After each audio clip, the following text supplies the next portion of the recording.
Yes, I'm here enjoying listening to you. Back in Yes, back in the cafe. Thank you for coming. Thank you for being here. Definitely. Thank you for being here. Well, yes, indeed. I left my juice on the table here, so I'm going to just pick it up. What are you drinking? I'm drinking orange juice with mango. Okay. You don't like tea? Your tea is a little bit strong for me. Oh, espresso, yeah. Well, as we all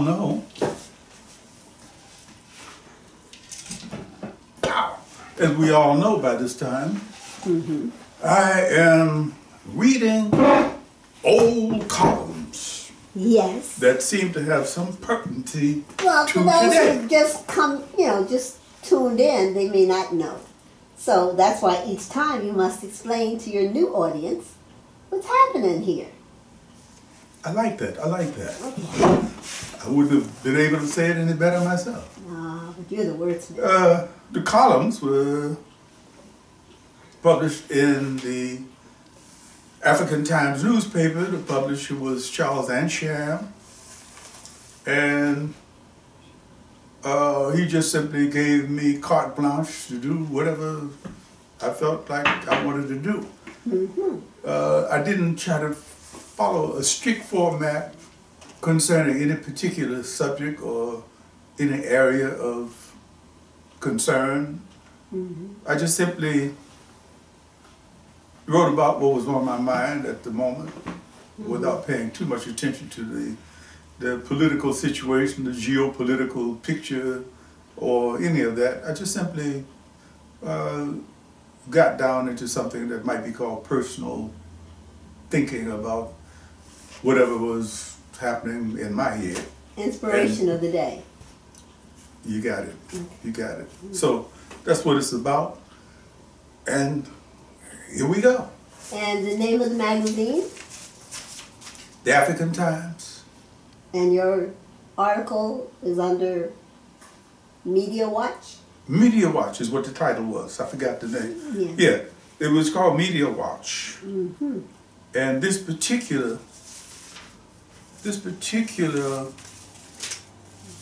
thing is called Press Terrorism on Our Children. Sounds interesting. I'll explain that as we go along. Please. What's up? Well, our children are being bombarded by the cigarette drug company cartels. You arrested El Chapo and you forgot Camel and Cool cigarettes and all the rest of them. What's up? Let me start this again.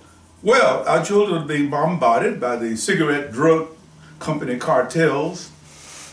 A last-ditch kamikaze prophet attack as they retreat to the east, China and Africa. See the nicotine clouds in their wake?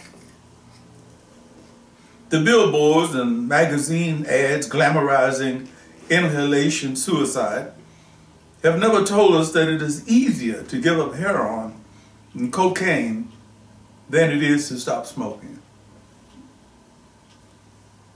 In parentheses, Marlene on her deathbed, an ex-heroin cocaine speed freak with oxygen snakes in her nose, begged for just one last cigarette. Blitzkrieged by the fast foods people. Why are our children pushed, seduced into eating the worst food on the planet quickly? The plantation jobs have closed down. There's hardly anything to do but hang out. So what's the need for drive-by feeding? At-risk youth. Don't you just love it? At-risk youth. Is that a code or what? An official title. Says my grandson Brian, approaching that step on that ladder himself. At-risk youth, the sign says, an endangered species. Makes me feel like an angry Congolese gorilla daddy when I see how our children are being attacked from so many quarters by so many. criminalized by the so-called justice system. High Manafort, criminalized by the so-called justice system. They know that they're targeted by the dominant society's racial ethics, so they rebel, which is a natural course of action, and they are punished for their actions. One of the methods used to punish and restrain their energy is to get them drunk.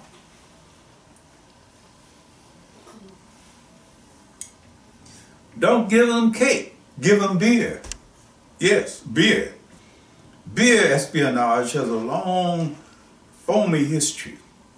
In modern times, the Boers in South Africa always made certain that the government beer halls and shebeens of Soweto were well stocked.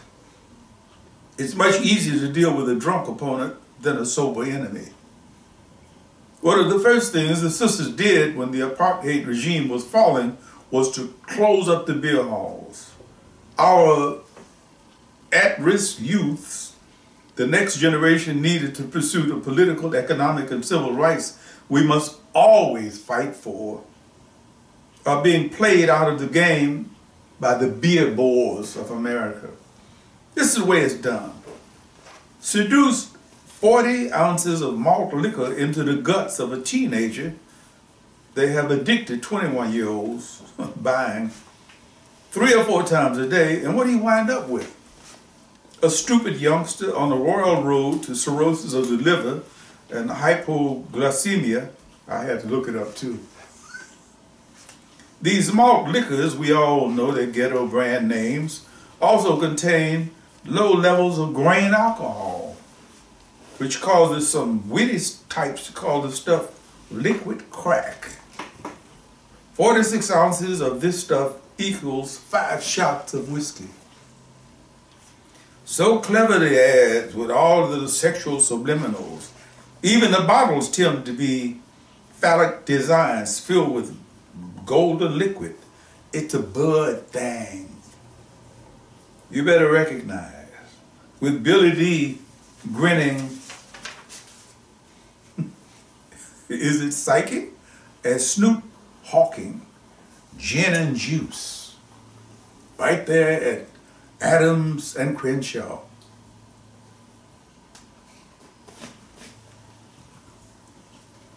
It's supposed to thicken your jimming, but actually the opposite effect is achieved. Talk about chemical castration. Check out this Schlitz bull closely. Ever see a toro with no cojones? What's with that? African American men and women demonstrate a profound sense of self-hatred by guzzling the 8-ball. When last heard, the English were known as major league players in the slave business. Why would anyone of African descent want to swallow 40 ounces of old English slave master urine? No matter how cheap it is. Currently, it's $1.39 a quart. 6% alcohol. It's a lot more expensive now. And the alcohol level probably has been jacked up too. Incredibly, the bottle is shaped like a Middle Passage slave ship. Check it out. Check it out. Finally, to the elders, we can't warn them of the beer bore conspiracy if we're riding the coat right beside them. Coach Alfred Powell, a football coach, 16 years in Dayton, Ohio, and a concerned citizen has been on the road for the past 5 years trying to alert us to the beer bag. I told him I could prove Malcolm's words. I had them look on the side of the St. Ives bottle. It read, "Government warning, 1. According to the Surgeon General, women should not drink alcoholic beverages during pregnancy because of the risk of birth defects. 2. Consumption of alcohol beverages impairs your ability to drive a car or operate machinery and may cause health problems." I call that an understatement if I've ever heard one. Most definitely. So let me pause in between columns to say, Those were the kind of concerns I had. I could pick up on things in the streets, wherever. My friends would bring me little items of their interest, things that were of their interest, and say, hey man, why don't you write about this? You know, so I was doing it.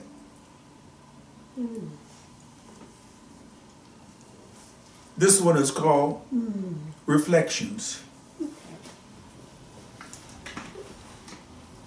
I have to get myself in the proper dramatic mood for this because it involves Hollywood. Okay. Yes. Memories. Okay. Reflections. Yes. Somehow the hypocrisy of departing colonial superpower admonishments to the people who were returning to power to adhere to democratic principles would be ludicrous were it not so serious. Same goes for the superpower that would allow a man to be held in prison for 27 years on the most bogus circumstantial evidence the FBI ever manufactured to make loud sounds about human rights. Never heard anybody say anything to the British about human rights they deprive millions of people of color from having. As usual, Africa and Africans in the diaspora have been the greatest beneficiaries of these warped standards of high-tech morality. Did you notice that there was not one sunburned face at the last economic summit? Sunburned face, meaning sunburned face. We're watching an economic Berlin happening. In the last chapter, the European powers subdivided Africa into physical and economic spheres. The IMF and the World Bank are simply redecorating history with the same gray color. Interesting. The government has supported one corrupt regime after another. Trujillo, Duvalier, Batista, Somoza, Botha, Perón, Mobutu, and still managed to spout big-time rhetoric about democracy, while segregation, American apartheid, censorship, and an unlawful war was being fought at the same time. But that shouldn't be considered unusual. With all of the due respect to the tiger, it's par for the course. I'm trying to use little golf language. Par for the course. Yes. I have no idea what that means.